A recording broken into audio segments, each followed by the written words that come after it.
Greetings, all you maniacs of minds and crimes, and today I thought I would just take a few minutes to talk about the Railjack changes in Warframe.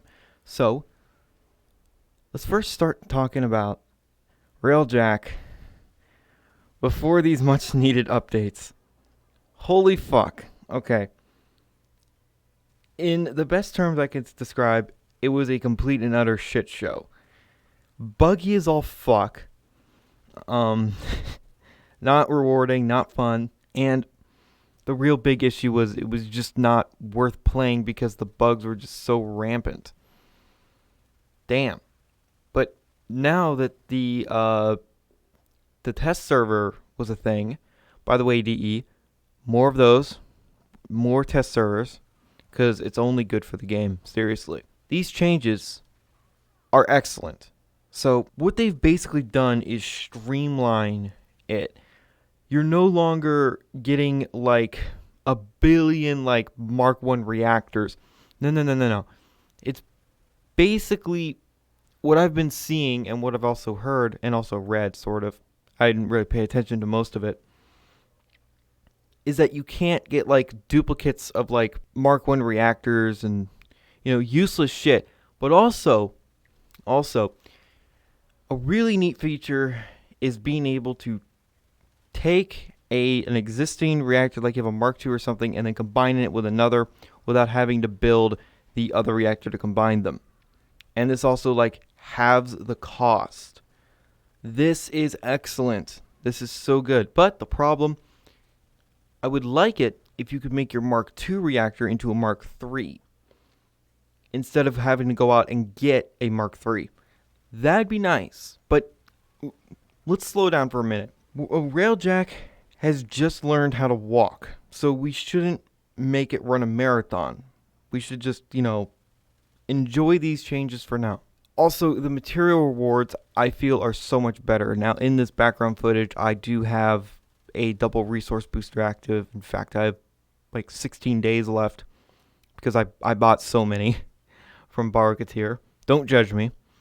The titanium is no longer a bottleneck because it's so plentiful. But I feel like Copernics are a bit more of a bottleneck. But it's completely fine. I haven't had too much issue of getting the resources I needed. And Railjack, it definitely does feel better. The fighters have way less health. The enemies are so less overtuned. But I have a feeling, I feel still that the ground troops, the actual Grineer troops themselves, not the fighters and cruise ships, are still a little overtuned. I feel like they do a little bit too much damage, and they are just a little bit too tough. They could down-tune them a little bit more. It wouldn't hurt. Give them a little bit less armor. Oh, wow, you sound like a coward. I thought you were a Nezha main. Why do you care about this? Because when I'm not playing Nezha or Oberon or any of my really tanky frames, they hit really damn hard, and I'm just like, ow, but it's fine. They are pretty decently leveled, so it's fine, but still, I feel like their armor is just a little too thick. Anyway, the Railjack guns actually feel like guns. They don't feel like pea shooters. They do a lot of damage, and I'm happy to say that even though my Railjack, the good old Planet Express, is mediocre, it is 100% capable of going into the Veil and not really giving a shit. I can easily solo any Saturn mission, and I've been mostly doing Saturn missions, the one Saturn mission, to try and get the pennant. Can they up the drop rate of that motherfucker? Come on. I know once you have it, but still. 5% from the captain to either drop the pennant or the queller? That's annoying. Can DE add something to where you get a higher chance of something you don't have? No? Is that too much? Probably. Anyway, the resources, all that junk that you get from Railjack missions, there's definitely more of it. And I don't know, it just, Railjack just feels so much better now. Arcwing, I don't really use it much, but it definitely still, it feels much better. The arc guns definitely do more damage now.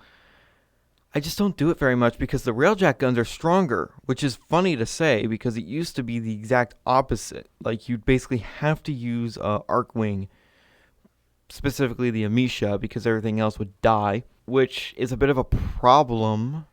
You shouldn't have to rely on the Amisha. You should be able to use whatever you want, but that's what Martial Arcwings are going to be for. I can already hear the meta heads already. If you don't have this kind of specific combination, your Arcwing is trash and you should stop playing. I can already hear it. And it sounds like a lot of bullshit. So, is Railjack worth playing now? Should you run out and play it? If you enjoy these types of space battles, me personally, I'm not the best pilot. I don't really care for piloting, but since I'm going for the pennant, I kind of have to do this. And, it is kind of fun. I said Railjack is fun. I never thought I would say that, but it's true. DE really did pull something around. They really did great. Now, there's still so much more they could do. Holy crap, they could expand this into next week. But, again, Railjack is in its infancy. It just learned how to walk. Let's not make it run a marathon right now. Let's give it time. Give it more updates. More support. A Corpus version, which will be very interesting because I have a feeling that the Corpus ships will have very annoying and very interesting abilities as Corpus units tend to have. Things like disabling Railjack abilities and shit like that. That'd be annoying, but also very interesting. I also like how there's more strategy on taking down a cruise ship because you can destroy the engines, kill half the crew, make it a sitting duck, and it can't shoot at you. That's excellent. Tactics like this are fantastic. And it just makes everything easier because you have a group of cruise ships. It used to be like a group of cruise ships. Yeah, no. Get in the Arcwing and take them down as fast as you can. Now it's like, okay, I can take my time because I can just destroy the engines really quick. And they're sitting ducks and I can deal with all the other shit that's flying around. And then deal with the cruise ships. Or have you or one of your teammates blast it with a giant laser cannon. It is so affectionately called a Death Star by one of my friends. Anyway, Railjack is definitely so much better than it used to be. It used to be this buggy, glitchy, unplayable mess. And then they fixed it a little bit, but then didn't really do much with it. But then the test servers came around and they really fixed it. So next time when they do test servers, have them up for like, I don't know, a week and a half or 2 weeks. I know that sounds like a very long time, but I think it would be a very good thing. And let everyone play the test servers. Not just partners, but everyone. And then every day ask partners and the Warframe community, okay, you guys had, say, a day to play this new game mode. What should we change? What could we add? And then whatever is said and good changes and everything that are approved by the partners, go into it during the test service. Like, okay, we'll try this now. How's that? And then you continue that way. I know that sounds like very, very complicated, very arduous, but when it comes to getting content out that people are going to like, I have a feeling that is basically the way they're going to have to go because we all know how Scarlet Spirit went. I basically stopped playing it because it just wasn't fun. And it's just, we need more test servers. Test servers are definitely a very good thing. Play test it with your actual players and not yourself, the developers.